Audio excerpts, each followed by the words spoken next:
I was standing at my sister's wedding, holding a champagne flute I hadn't drunk from, when my father took the microphone and told the entire room that I would be giving my penthouse to my little sister as a wedding gift at the chandeliers sparkled. The string quartet paused mid-note. 200 guests turned to look at me. My mother stepped forward, patting my arm like I was a child who needed encouragement. You don't need that big place anyway, sweetie. It's just you in there. Your sister is rooting a new life. She needs a proper home. I opened my mouth. Nothing came out. Behind me, the wheels of a wheelchair creaked against the marbly floor. My grandmother rolled herself forward, her bony hands gripping the rims, her silver hair pinned up in the tight bun she'd worn my entire life. She stopped right next to me and looked up at my father with those pale blue eyes that had seen 60 years of his nonsense. Stephen, she said, her voice rang across the ballroom like a bell, whose name is on that deed. My father's face flushed. Mom, this isn't the time. I'm asking a simple question. Grandma reached into her canvas tote bag and pulled out a yellow envelope, worn at the edges. She didn't open it. She just held it up. I put the down payment on that appartement. I paid half the mortgage for the first 3 years. So I want to know, whose name is on that deed? A ripple went through the crowd. My sister, Lily, stood at the altar in her ivory lace dress, her bouquet trembling in her hands. Her fiancé, a man named Brad whose family owned a construction company, had stopped smiling. My mother laughed, a high brittle sound. Mom, we're just talking about a gesture. A symbolic gift. It's not like we're actually, the deed, Grandma repeated. Whose name? I finally found my voice. Mine. Grandma's and mine. My father slammed his palm on the NEA rest table, rattling the champagne flutes. This is my daughter's wedding. You couldn't wait one day to cause a scene. I'm not causing a scene. Grandma pulled a stack of papers from the envelope and laid them out on the white tablecloth. I'm presenting evidence. I looked down. I recognized that handwriting. It was my father's signature on a document dated 3 years ago. I leaned closer and read the title, Voluntary Waiver of Inheritance Rights. My mother's face went pale. Grandma set another paper next to it. A promissory note. $80,000 borrowed from her retirement account. Never repaid. The ballroom went silent. Even the string quartet had stopped pretending to play. Lily made a sound like a wounded animal and fled up the aisle, her train dragging behind her. Brad hesitated for half a second, then followed. My father stood frozen, his hands still on the table, his face mottled red. My mother root crying, big theatrical sobs that she wanted everyone to hear. How could you do this to your own daughter on her wedding day? Which daughter? Grandma asked quietly.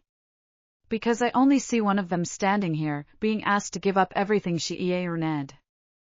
I looked at the papers on the table. The 80,000. The inheritance waiver. All the secrets my parents had tried to bury. And I realized, my grandmother had been saving these for years, waiting for the right moment. This was it. I crouched down beside her wheelchair, steadying myself with a hand on the armrest.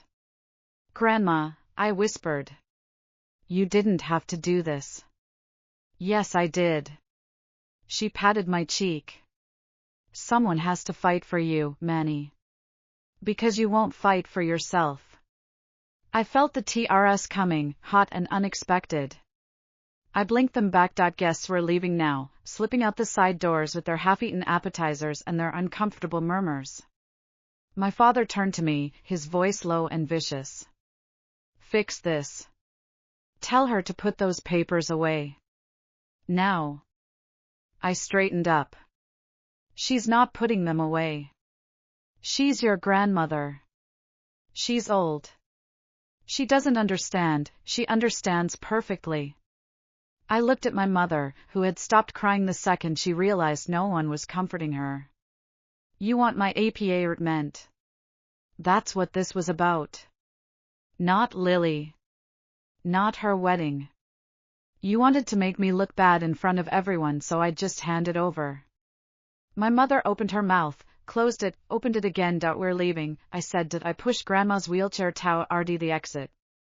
The doors swung open into a gray afternoon, and before I could even process what had just happened, the sky opened up and rain sta root falling in thick, slanted sheets.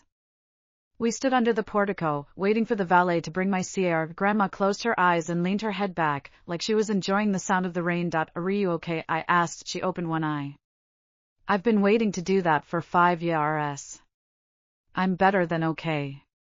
My phone buzzed in my purse. I ignored it. Then it buzzed again. And again. By the time the valet pulled up with my sedan, I had 14 missed calls from my parents and 6 texts from Lily's now ex-fiancé demanding explanations. I threw the phone into the passenger seat and helped Grandma into the back. She grabbed my wrist before I could close the door. Your husband. Where was he? I paused. He had a work thing. He said he'd be late. Grandma studied my face. She'd been studying my face since I was 6 years old, and she always knew when I was lying. I wasn't lying this time. But I also wasn't telling her the whole truth, because the whole truth was that my husband, Evan, had been acting strange for months, and the party of me that was still holding on to our marriage didn't want to examine it too closely. Okay, Grandma said. She let go of my wrist. Drive. Let's go home. I drove to my apartment. My penthouse. The one my parents had tried to take from me. The one Grandma had helped me buy when I was 24 and working 3 jobs to save up. The elevator ride was quiet. Grandma kept her eyes closed, but I knew she wasn't sleeping. When we got inside, she wheeled herself to the living room window and looked out at the city skyline. Rain blurred the glass, turning the lights below into smears of gold and red. That apartment cost me everything when I bought it, I said. I ate ramen for 2 years. I wore thrift store clothes. I didn't go out. I didn't date. I just worked and saved and worked and saved. I know. Grandma turned her chair. That's why it's yours. Not theirs. Not Lily's. Yours. I sank onto the couch, suddenly exhausted. They're going to hate me now. All of them. My parents, my sister, my aunt and uncle. Everyone who was there today. They're going to take their side. Let them. Grandma rolled over and parked herself in front of me. People who love you don't ask you to give away your safety. They don't ask you to be smaller so they can look bigger. Remember that. I nodded. She reached out and took my hand. Her fingers were cold. Now, tell me about your husband. Why do you look like you're carrying a brick in your chest when you say his name? I opened my mouth to deflect, to say something about work stress, about wedding chaos, about anything other than the truth. But the truth was sitting in my purse, in the form of a screenshot I'd taken 3 days ago. A text message. From a contact named L. Hotel booked. Wednesday at 3. Same place. I'd asked Evan about it. He'd said it was a client. He'd said it with his right eyebrow lifting just slightly, the tell I'd noticed 2 years into our marriage and never mentioned. I think something's going on with him, I said finally. I don't know what. But something. Grandma's grip tightened. Then you don't let him inside this apartment until you figure it out. You hear me? I heard her. That night, I lay awake in my bed, sta ring at the ceiling. My phone glowed on the nightstand. Evan had sent 6 texts, all variations of sorry I missed the wedding, crazy day at work, are you okay? I didn't answer any of them. Instead, I opened the screenshot again. The message. The contact name. The date. Wednesday. That was tomorrow. I got up and walked to the window. Rain was still falling, tapping against the glass in a rhythm I couldn't quite follow. I thought about my mother's crying face. My father's red neck. Lily's white dress disappearing up the aisle. I thought about my grandmother, old and small in her wheelchair, holding up those papers like a shield. I thought about Evan, coming home late every night, hiding his phone screen when I walked into the room, kissing my forehead instead of my mouth. And I decided, right there, in the dark, with rain streaking down the glass and my grandmother sleeping in the next room, that I was done being the person who waited for things to happen to her. Tomorrow, I was going to find out what Evan was hiding. And then I was going to decide what to do about it. I didn't sleep. I lay there for hours, sta ring at the ceiling, planning. I'd go to the hotel. I'd find out who Elle was. I'd catch him in whatever lie he was telling, and then I'd look him in the eye and see if he could still pretend nothing was wrong. But I didn't account for the fact that sometimes, the truth is even messier than you imagined. And I definitely didn't account for the woman in the gray suit who would walk into my life the next day and change everything. I went to the hotel. That's not how I planned to str to this party of the story, but it's where it begins. Wednesday afternoon, 3 o'clock. I took a half day off work, told my assistant I had a dentist appointment, and drove across town to the Westin where Evan's mystery text had pointed. I sat in my car across the street for 15 minutes, watching the revolving doors. I don't know what I expected. Maybe to see him walk in with some woman on his arm, laughing, touching her back, confirming every fear I'd been swallowing for months.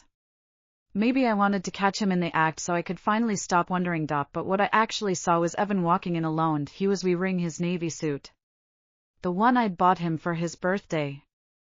He walked fast, head down, phone pressed to his ear like he was in the middle of something urgent. No woman. No suspicious hand-holding. Just my husband, looking stressed and tired, disappearing through those glass doors. I waited another 10 minutes. Then I got out of the car and followed. The lobby was all marble and fountains and polite piano music. I walked past the front desk like I belonged there, scanning for a familiar face. No Evan. I checked the restaurant, the bar, the conference rooms on the first floor. Nothing. I was standing by the elevators, debating whether to ask the front desk for a room number, when a woman's voice said, "You look lost." I turned around. She was tall, maybe 30, wearing a gray suit that cost more than my monthly rent. Dark hair pulled back in a clip. No wedding ring. She was holding a leather portfolio and looking at me with polite curiosity. "I'm not lost," I said. "I'm just meeting someone." "Your husband," I blinked. "How did you?" She smiled, but it didn't reach her eyes. "Because you've got that look." My husband said he had a meeting, but I know he's lying. Look. I've worn it myself. I didn't know what to say to that. She extended a hand. "I'm Lena. And if you're looking for Evan Chen, he's in the conference room on the 4th floor with my team. We're finalizing a partnership contract. Your husband is a very difficult man to pin down, by the way. He rescheduled this meeting 3 times. I read at her hand. Lena. Elle, the contact in his phone. Your Elle, I said. She tilted her head. I'm sorry you texted him. On Saturday. You said the hotel was booked. Same place. The confusion on her face looked genuine. Then it clear red. Oh, that. Yes, our assistant booked this room. The conference coordinator changed the date last minute. I was just confirming with him. She pulled out her phone and showed me the message thread. Same conversation I'd screenshot. Same words. But next to it were calendar invites, contract drafts, emails with timestamps that went back weeks. My stomach dropped. I think there's been a misunderstanding, Lena said ruefully. And I think maybe you should come upstairs and see for yourself. She led me to the 4th floor. Through a set of double doors, into a conference room with a long table and 8 people sitting around it. Laptops open. Coffee cups everywhere. Someone was projecting a spreadsheet onto the wall. And there was Evan, at the head of the table, pointing at a graph and saying something about Q4 projections. He stopped mid-sentence when he saw me.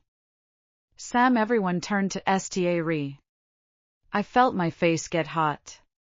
I wanted to disappear into the car. Evan got up and walked over, his face unreadable. What are you doing here? I didn't have an answer. I couldn't say I followed you because I thought you were cheating on me. Not in front of his entire team. Lena stepped in smoothly. I bumped into her in the lobby. Said she was looking for you. I figured I'd bring her up. Evan's jaw tightened. He knew exactly what had happened. But he didn't call me out. He just took my elbow and steered me into the hallway. Sam, he said, low and controlled. This is a really bad time. Then tell me I'm wrong, I said. Tell me I'm crazy. Tell me that message was just about a business meeting and I've been lying awake every night for nothing. He didn't tell me I was wronged. He looked at me, and there was something in his eyes that I couldn't name. Not guilt. Not anger. Something else. Can we talk about this later? He asked. After I finish this presentation, my investors are in there. I don't see a about your investors. Sam, no. I stepped back from him. I just embarrassed myself in front of a room full of strangers because I don't trust you. And you still won't tell me what's going on. He opened his mouth. Closed it. Then he said, very quietly, there's something I've been meaning to tell you. I was going to wait until after the wedding. But then the wedding screwed everything up. I finished. Yeah, I noticed. He ran a hand through his hair. I own a company. Not a big one. But I sta rooted 3 years ago with my cousin. I didn't tell you because you didn't trust me. Because I didn't want to fail in front of you. He looked at me then, really looked. Every other thing I've tried has gone wrong. I wanted to be sure. I wanted to show you I could succeed at something. And then I kept waiting for the right time, and the right time never came. I stood there in that sterile hotel hallway, with the piano music drifting up from the lobby, and I felt something break inside me. Not in a bad way. More like a knot I'd been crying so long I'd forgotten it was there, finally coming undone. I thought you were having an affair, I said. I know. I've been sick about it for months. I couldn't sleep. I kept checking your phone when you were in the shower. I know. He reached for my hand. I'm sorry. I should have told you. I didn't know how. So you let me believe the worst instead. He winced. I didn't think I thought you'd just ask me. Directly. Like you do everything else. And there it was. The truth about us, sitting right there between us in that beige hotel hallway. He saw me as the strong one. The capable one. The one who didn't need protecting. And because of that, he protected himself instead of trusting me. I pulled my hand back. I need some air. I walked to the elevator and pressed the button. He didn't follow. By the time I got to the lobby, Lena was there, waiting by the fountain. She looked at my face and didn't ask anything. Just said, there's a coffee shop across the street. Their lattes are decent. Want to get one with me? I said yes. We sat at a tiny table by the window with paper cups in our hands. The rain had stopped and the sun was coming out, making puddles on the sidewalk gleamed. I don't know what I'm supposed to do, I admitted. He wasn't cheating. He was just hiding something else. Does that make it better? Lena asked. Or worse? I thought about it. Different, I said finally. Better and worse at the same time. She nodded like she understood. My ex did the same thing. Hid a whole business from me. When I found out, I was furious. But then he told me he was SCA red. SCA red, I'd think he was a failure. SCA red, I'd leave. Did you know? She stirred her latte. I left because he kept hiding things. It wasn't the one thing. It was the pattern. Every time I thought I had the whole picture, he'd pull out another piece he'd been holding back. I looked at her. She was a stranger, basically. But she'd seen me at my worst, in a hotel lobby, chasing a husband who wasn't doing what I'd accused him of. And she hadn't judged me. Thank you, I said. For not making me feel stupid. She laughed. Trust me, I've done stupider. At least you followed him here. I hired a private investigator. She leaned in. He sent me photos of my husband eating lunch alone for 3 weeks. I paid him $4,000 to tell me my husband was a boring, faithful man. I laughed. I hadn't laughed in days. It felt good. We exchanged numbers before we left. She said she'd let me know how the meeting went, if Evan didn't murder her first for bringing his wife upstairs. I told her I'd take that risk. When I got back to the office, my assistant told me Evan had called 4 times. I didn't call back. I was too busy thinking about what Lena had said. The pattern. Not one lie. Multiple lies.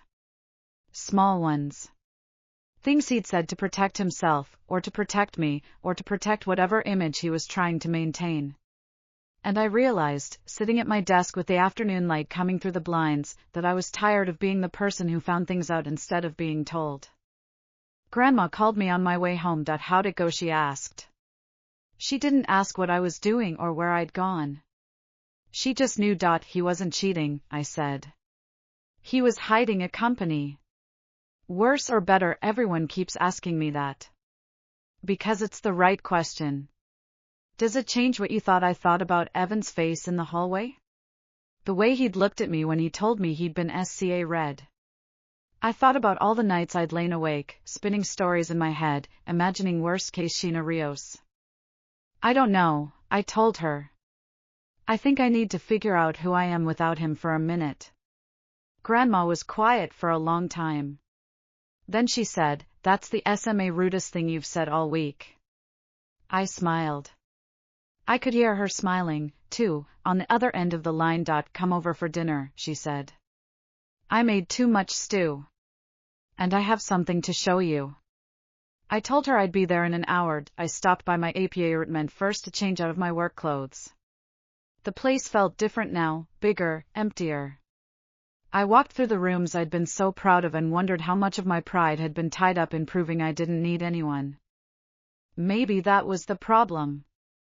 I'd built my life like a fortress, and I'd invited Evan in, but I'd never let him see all the doors. Or maybe he just never asked. I wasn't sure which was worst. I grabbed my keys and headed to Grandma's. Her building was old, the kind with narrow hallways and a buzzing intercom. I climbed the stairs to her second-floor apartment and knocked. She opened the door in her house slippers and a knitted cardigan, looking smaller than she had at the wedding. The fight had taken something out of her. But her eyes were still bright.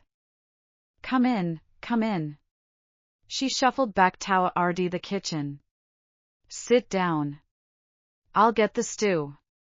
I sat at her tiny dining table, covered in a floral plastic cloth she'd had since before I was born. She brought over 2 bowls and sat down across from me. "There's something I wanted to show you," she said, and pushed a piece of paper across the table. It was a deed. I recognized the name on it, my own. An apartment. I read the address. It was a neighborhood I knew, an older part of town, near the river. "I bought it 2 years ago," Grandma said. "Put it in your name." I was going to tell you when the market went up, but then, she waved a hand, indicating everything that had happened. I figured now was as good a time as any. I read at the paper. "Grandma, you can't afford this. Your pension." I did it anyway. She picked up her spoon. "That's the thing about being old. You realize money is only useful if you spend it on the people you love." I put the deed down and looked at her. All these years, I thought I'd been helping her. Making sure she had enough. Taking care of the bills. And she'd been doing the same thing for me, quietly, without me even knowing. "You're not allowed to die," I said suddenly. "Okay, you're not allowed. Not for a really long time." She laughed. "I'll do my best." I stayed there until dark. We ate stew and watched her old TV. She told me stories about my grandfather, about the house they'd bought together with nothing but hope and a small loan from his brother. She told me about raising my father and how he'd been different then, easier, kinder, before money and status got tangled up in him. He wasn't always like that, she said. Somewhere along the way, he forgot what mattered. I don't know if he can remember again. I didn't have anything to say to that. When I left, the city lights were coming on. I walked to my car and drove home with the windows down, letting the CL air hit my face. I thought about Evan. I thought about Grandma. I thought about Lena and her ex-husband and her $4,000 private investigator. And I realized that for the first time in months, I didn't feel like I was waiting for something bad to happen. I just felt like I was standing at the beginning of something. I didn't know what yet. But it felt different. My phone buzzed as I pulled into my parking garage. A text from a number I didn't recognize. Hi Sam, this is Lena. Evan's meeting just ended.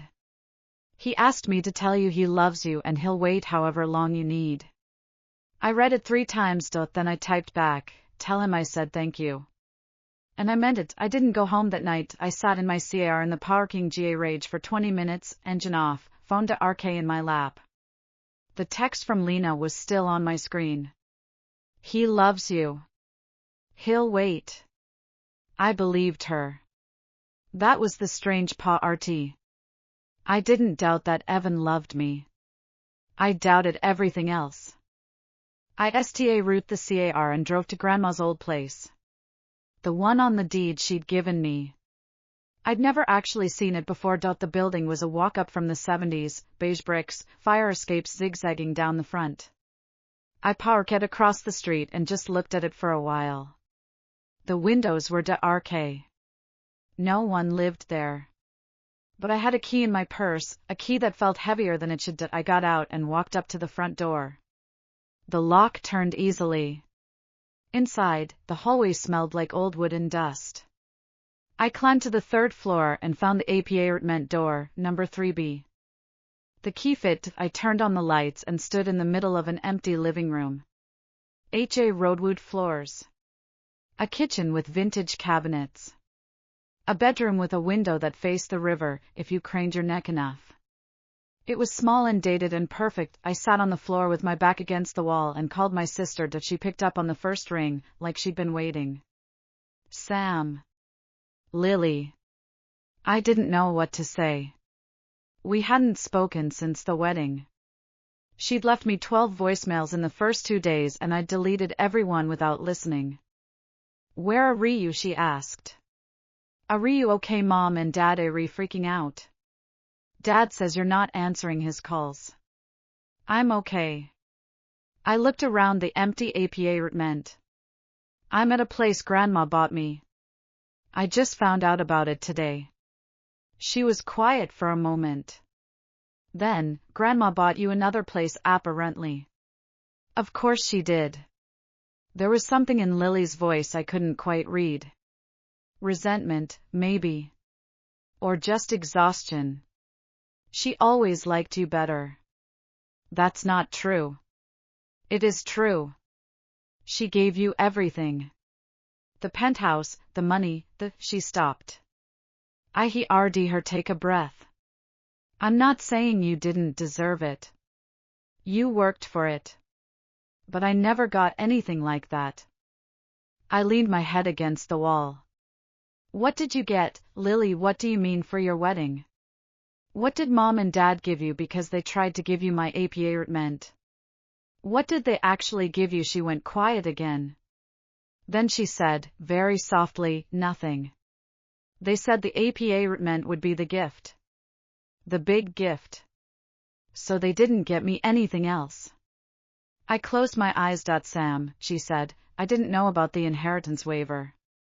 I didn't know about the $80,000. I swear to you, I had no idea. I believe you. Then why did you look at me like that at the wedding, like I was the enemy? I opened my eyes. The ceiling had a water stain in the corner, brown and spreading. I read at it while I figured out how to answer. Because you didn't stop them, I said finally. You stood there and let them try to take something from me. You didn't say a word. Brad's family was there. I couldn't, you could have. You just didn't want to. I heard her start to cry. Small, gasping sobs that she was trying to muffle. I know I should have. I was just so red. Everything was about to fall apart and I thought if I just kept quiet, things would be okay. I finished for her. Lily. They were never going to be okay. She cried for a while.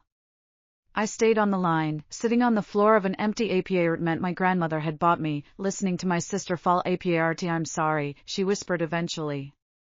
I'm so sorry. I know you are.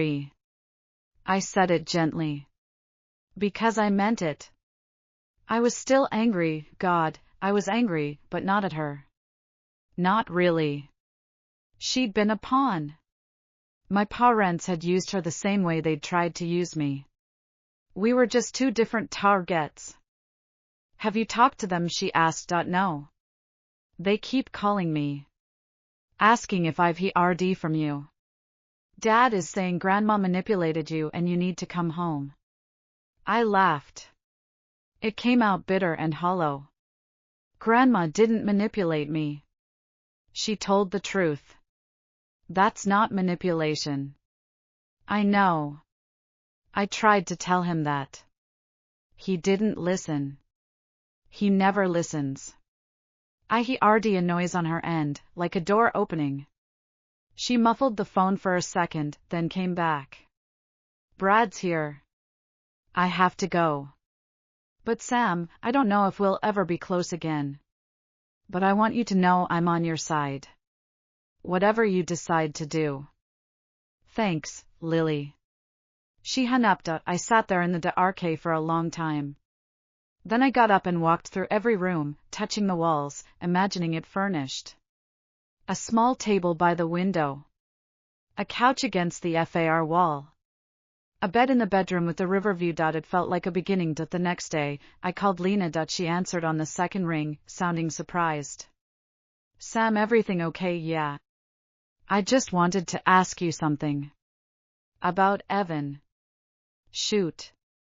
How much do you actually know about his company? There was a pause. Then, I know he's the majority shareholder. I know he rooted with his cousin Dave.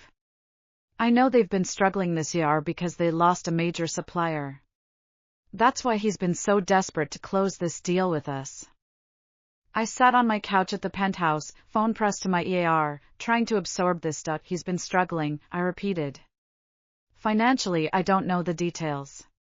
But he's been stressed. It's been obvious in every meeting we've had. He's jumpy. He snaps at people. He's trying to hold it all together. I thought about Evan coming home late, the way he'd been distant and irritable. I'd read it as disinterest, as withdrawal. Maybe it was just via our Sam, Lena said ruefully. I know he lied to you. I'm not defending him. But I've been watching him scramble for months to keep this thing afloat. He's not a bad guy. He's just a guy who doesn't know how to ask for help. I thanked her and hung up. Then I called a lawyer. Not the one I'd called before. A different one. A business lawyer, recommended by a colleague at work. I told her I needed to understand my options if my husband's company went under and I didn't want to be liable for any of it. She asked if I was planning to divorce him. I said I didn't know yet. I drove to see Grandma that afternoon. She was in her usual spot by the window, a blanket over her lap, a book open on her knee. You look like you've been thinking too hard, she said. I have. I sat down across from her. Grandma, I need to ask you something. Ask. If I leave him, if I decide that's what I need to do, will you still be proud of me? She looked at me for a long, steady moment. Then she closed her book. Let me tell you something, she said. When I was 42, I almost left your grandfather. He was drinking too much. He lost his job. He wasn't the man I'm alright. I packed a bag and stood at the door, and I was going to walk out. I read at her. But you didn't. No. I didn't. Because he came home that night and he looked at the bag and he said, "Don't go." And he told me everything. Every failure. Every failure. He put it all on the table, and then he asked me to give him a chance to fix it. And he did fix it, not right away. But he tried. And he kept trying. And eventually, he got better. She reached out and took my hand. I'm not telling you what to do. I'm telling you that sometimes people are worth giving a chance to. And sometimes they're not. The only person who can decide which one Evan is you. I sat with that for a while. Then I got up and kissed her on the cheek. I love you, Grandma.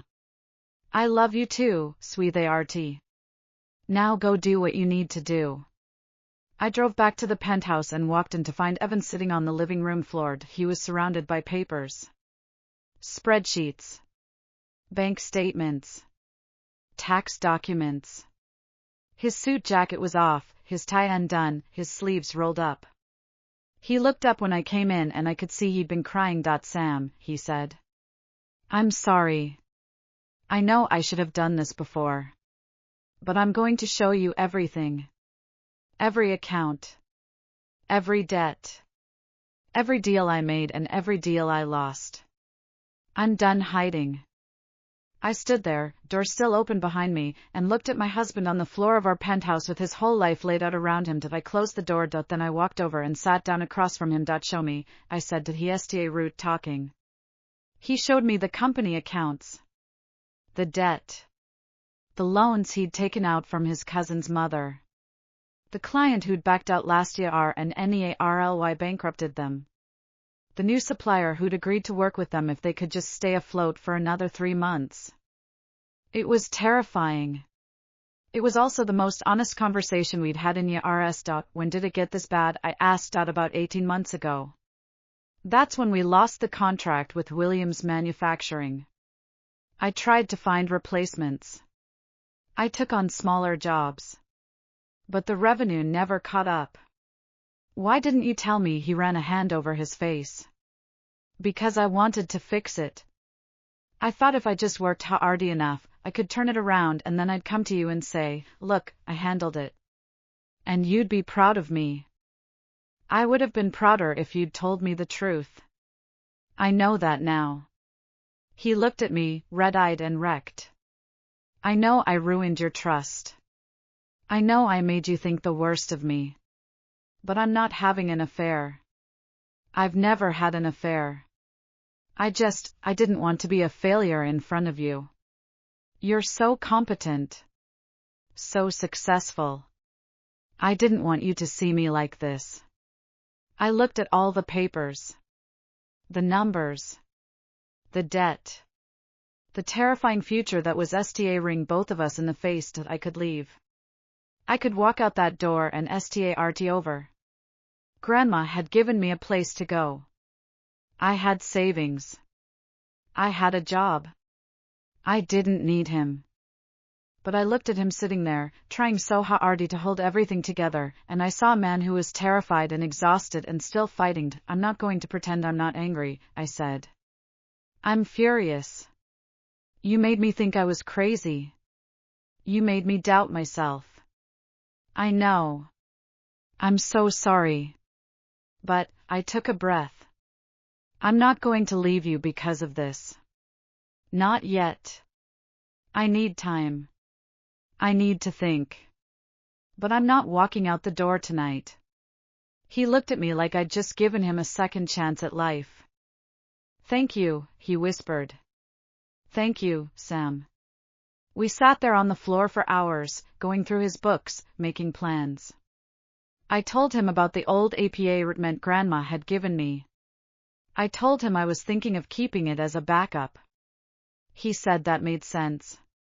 He said he'd support whatever I decided. For the first time in a long time, it felt like we were on the same team. But I still didn't know if it was enough. That night, I lay awake again. But this time it wasn't panic keeping me up. It was something else. A strange kind of calm. Like I'd finally stopped running from the truth and sta route walking toward it. My phone buzzed. A text from Lena. How are you holding up? I typed back, still standing. She sent a thumbs up. Then another message, if you ever need a drink, you have my number. I smiled in the dark. It was nice to have someone in my corner who wasn't family. I turned off the light and closed my eyes. Tomorrow, I'd figure out what came next. Tonight, I let myself rest that the next few weeks were strange. Not bad, exactly. Just strange. Evan and I existed in this weird space between reconciliation and uncertainty. He went to work every morning, and I went to mine, and we came home at night and ate dinner together and talked about things we hadn't talked about in years. The debt. The future. What we wanted our lives to look like if we survived this. He was trying. I could see that. He showed me every email, every invoice, every bank statement without me asking. He called me from meetings to tell me who he was with and what they were discussing. He was doing all the right things, and part of me appreciated it, and part of me kept waiting for the other shoe to drop. That was the hard part. Trust isn't a switch you flip. It's a muscle, and mine had been badly torn. I wanted to believe him. I wanted to move four-way road. But every time he came home late, every time his phone buzzed and he looked at it first, I felt that old tightness in my chest. Grandma told me to give myself grace. You don't have to decide everything right now, she said. You're allowed to sit in the gray for a while. So I sat in the gray. Lena became an unexpected fixture in my life. She texted me every few days to check in, and somewhere along the way, she stopped being the woman I'd confronted in a hotel lobby and sta route being someone I actually wanted to talk to. We met for coffee one Saturday morning, and she told me about her divorce, and I told her about my parents, and we laughed and commiserated like we'd known each other for years. I'm glad you followed your husband to that hotel, she said, stirring sugar into her latte. If you hadn't, we never would have met. Are you saying you're grateful for my marital paranoia? I'm saying your marital paranoia got me a new friend. She grinned. I'll take it. We talked about Evan, about the company, about whether I thought we could make it work. Lena was neutral in a way my family couldn't be. She didn't have any stake in the outcome. She just listened and asked questions and let me figure out my own answers. He's trying, I said. And I believe he's telling the truth now. But I don't know if that's enough. What would be enough, she asked. I didn't have an answer. That afternoon, I went to see the river apartment again. I'd sta route going there once a week, just to sit in the empty rooms and imagine. It had become my retreat, the place I went when I needed to think without the weight of the penthouse or Evan or my parents pressing down on me. This time, there was a note taped to the door. I pulled it off. The handwriting was neat, looped, familiar. Sam, I'm sorry I didn't tell you about this place sooner. I wanted to make sure it was ready for you. There are removers coming on Thursday. They'll bring your things from the storage unit. I hope that's okay. Love, Grandma. I smiled. I hadn't told her I'd been visiting the place. She just knew. I unlocked the door and walked inside. The morning light was coming through the windows, turning the empty floors golden. I sat down in the middle of the living room and let the quiet wash over me. This was mine. This place was mine. And that thought felt more like safety than anything else in my life right now. My phone buzzed. My mother. I almost didn't answer. But something made me swipe the screen. Hello, Sam. Her voice was tight. Controlled. We need to talk. I don't have anything to say to you, Mom. You're still my daughter. You don't get to just cut me off. I stood up and walked to the window. You tried to take my home. You and Dad. You stood up at Lily's wedding and tried to guilt me into giving away something I worked my whole life for. We didn't try to take anything. We just thought, you thought you could shame me into it. You thought if you put me on the spot in front of everyone, I'd say yes to avoid making a scene. She was quiet. Then, Lily's fiancé called off the engagement. I know. Because of what your grandmother did. Because she made us look like what you are, I said. Mom, she told the truth. She showed everyone those papers. I didn't make her do that. She did it because she was tired of watching you take advantage of me. She's an old woman. She doesn't understand, she understands perfectly. That's the problem. My mother sta root crying. I heard it on the other end, the familiar sound of her TRS, the same sound I'd heard 100 times growing up whenever she didn't get what she wanted.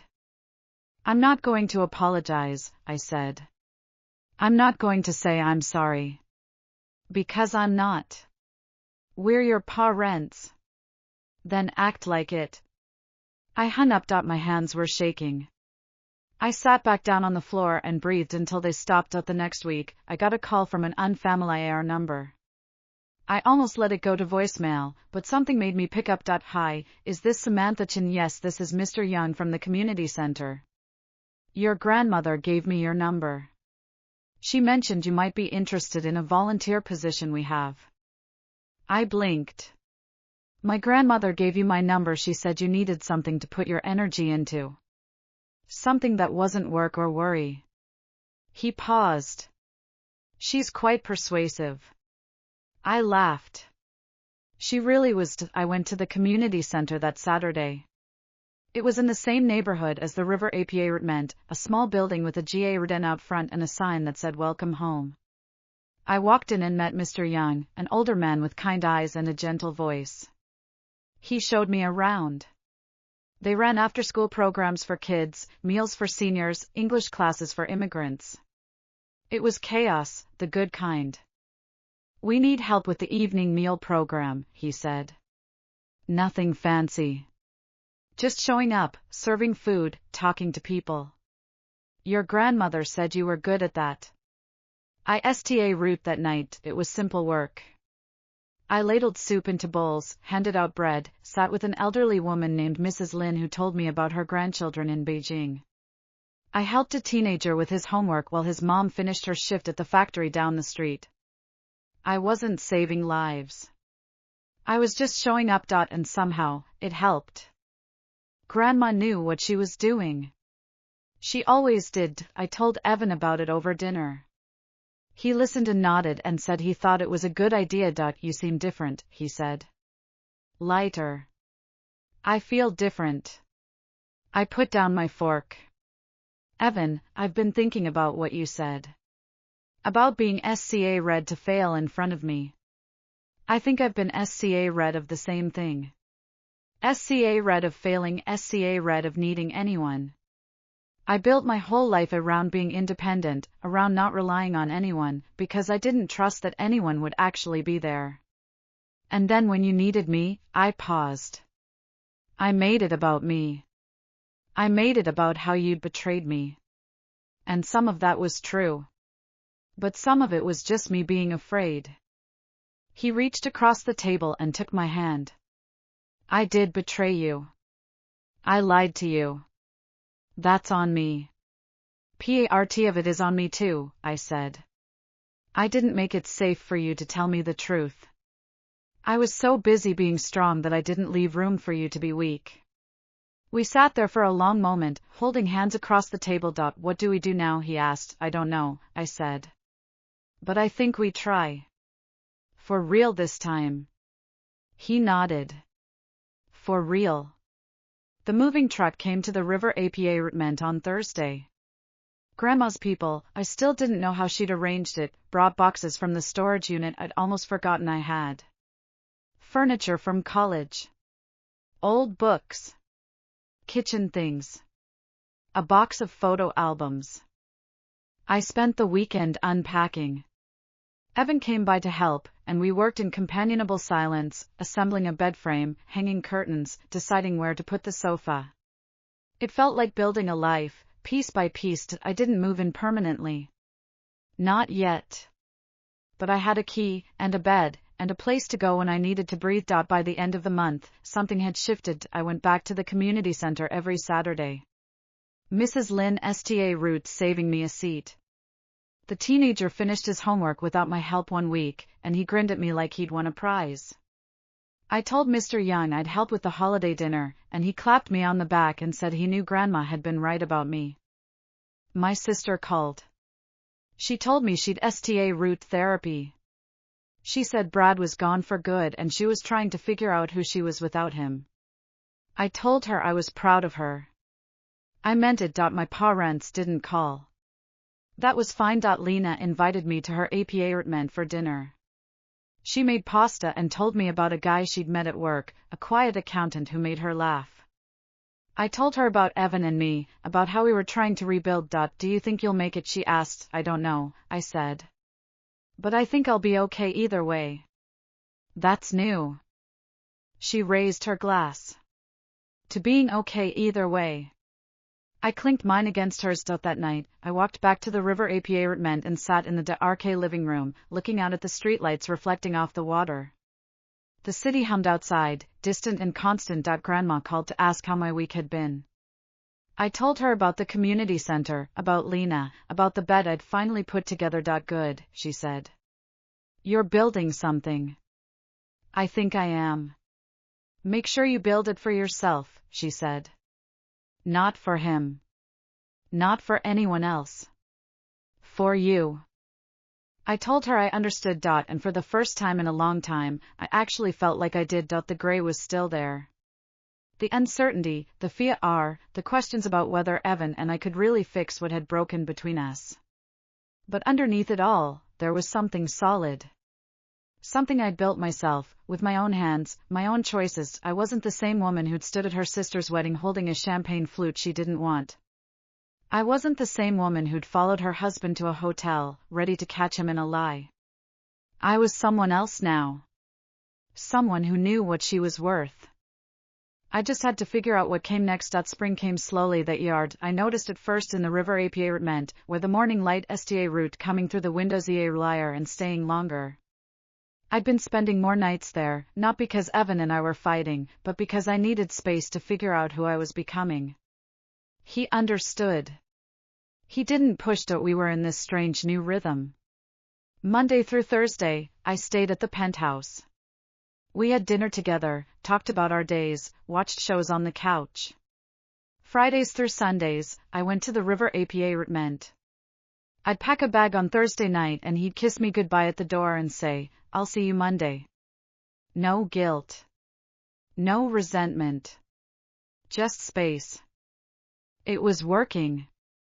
I didn't know if it would work forever, but it was working for now. The community center became my anchor.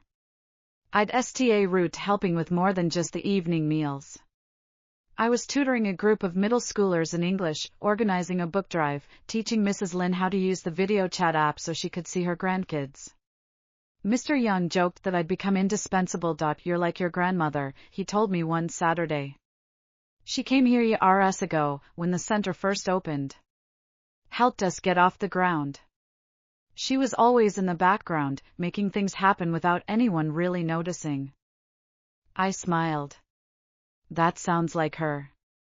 She's a good woman. You come from strong stock. I thought about that on my walk home. Strong stock. I'd always thought of myself as the one who held things together, the one who didn't need anyone. But Grandma had been doing that for decades, quietly, steadily, without any fanfare. She'd been building a life for herself and for me, brick by brick, while I was still trying to figure out how to stand on my own. I called her that night. I met Mr. Young, I said. He told me you helped start the community center. Helped, she said. That's a strong word. I just showed up and did what needed doing. You're impossible, you know that, she laughed. I've been told. The river apartment was slowly becoming a real home. I'd painted the living room a soft sage green. I'd found a vintage dining table at a thrift store and refinished it myself over a weekend. Evan had come over and helped me hang shelves in the kitchen, and we'd gotten into a playful argument about whether they were level, and I'd thrown a dish towel at him, and he'd caught it and pulled me into a hug. It was small moments like that. Small moments that reminded me why I'd married him in the first place. But there were still hardy moments. Moments when I'd see his phone light up and my stomach would tighten. Moments when he'd mention a meeting and my brain would automatically go to that place, the RK place where I'd spent so many months. I'd learned to breathe through it. To remind myself that the truth was different now. But the scars were still there, and sometimes they ached. Lena noticed. We were having lunch at a cafe near my office, and I caught myself glancing at my phone every time it buzzed. Expecting something important, she asked. No. I put the phone face down on the table. Just a habit.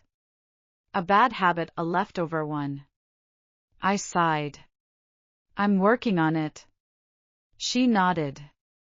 It takes time. My ex-husband gave me a complex about golf. Anytime I saw a golf course, I'd get this panicky feeling.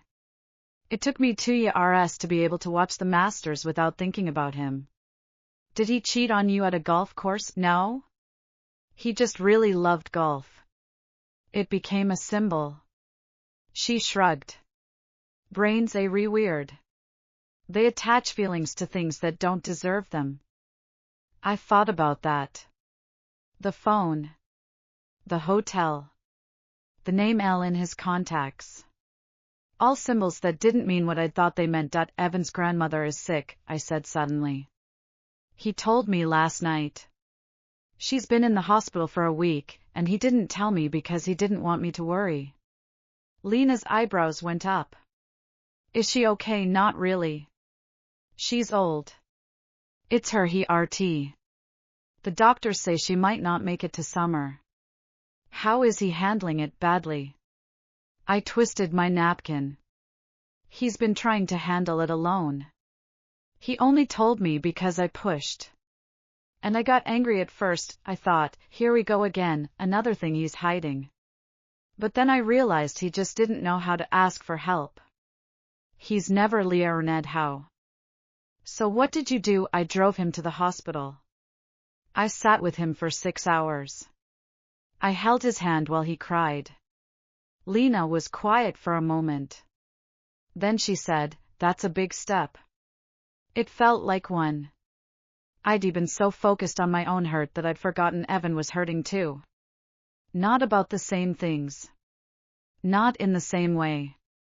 But he was grieving his grandmother, and he was read about the company, and he was carrying all of it alone because he'd convinced himself that asking for help made him weak. I didn't fix him.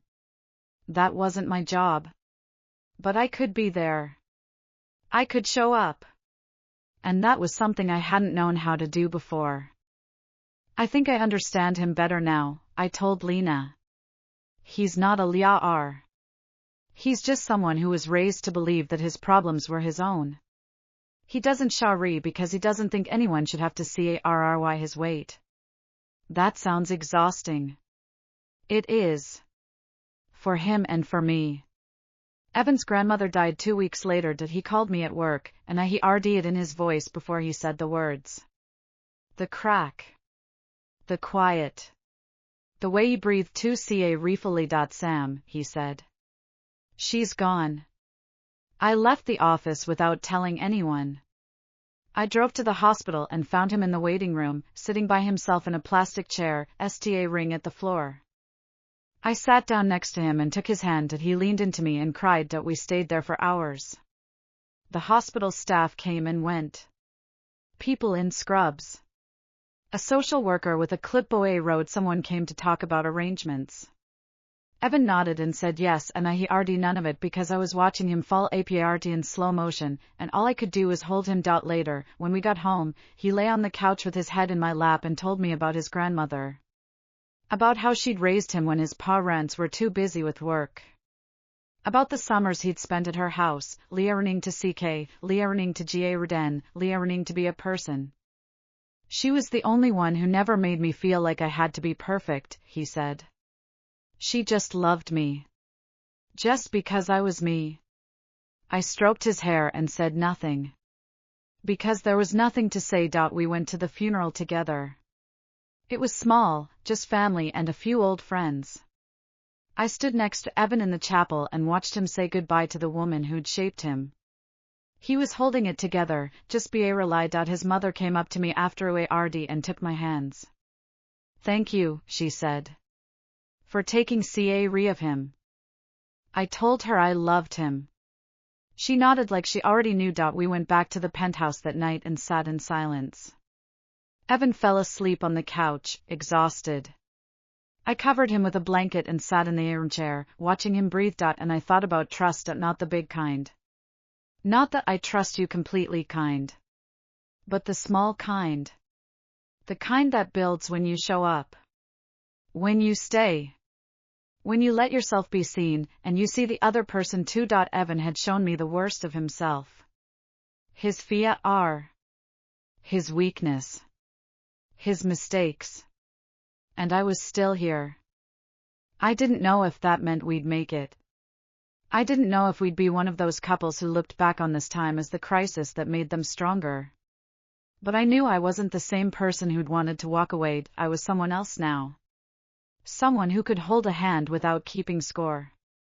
Someone who could stay. 3 days after the funeral, Evan came to the river apartment. He stood in the door with a cardboard road box in his arms. I brought you something. What is it? He set it down and opened the flaps. Inside were photo albums. Old ones, with worn covers and yellowed pages. My grandmother left these to me, he said. I thought you might want to see them. She was a lot like your grandma, I think. Quiet. Strong. Didn't take anyone's nonsense. I pulled out an album and opened it. Photos of Evan as a boy, gap-toothed and grinning. Photos of his grandmother, young and beautiful, holding a baby that must have been his mother. Photos of birthdays and Christmases and ordinary days. Thank you, I said. Thank you for coming to the funeral, he said. Thank you for staying. I didn't say anything. I just pulled him inside and sat him down and made him tea, because that was what you did for people you loved. He stayed that night. We slept in the small bedroom with the river view, curled around each other like we were still figuring out how to fit. It wasn't perfect. It wasn't easy. But it was real. The next morning, he asked me if I wanted to move back to the penthouse full-time. No, I said. Not yet. I need this place. I need a space that's mine. He nodded. Okay. But I'll spend more nights with you. If you want. I want.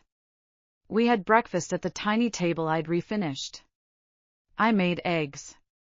He made toast. We ate in comfortable silence, and the morning sun came through the window, and for a moment, everything felt simple. I went back to the community center that afternoon.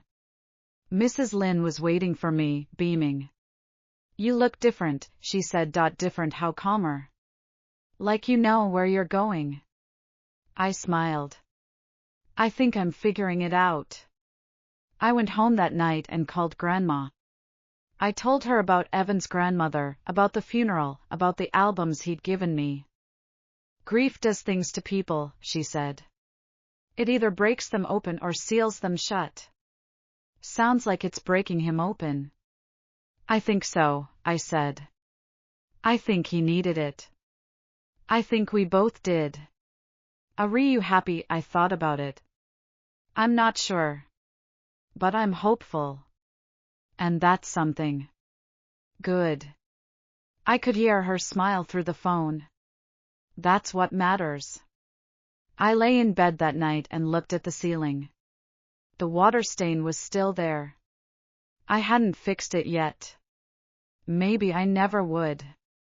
Maybe some things were meant to stay imperfect. My phone buzzed.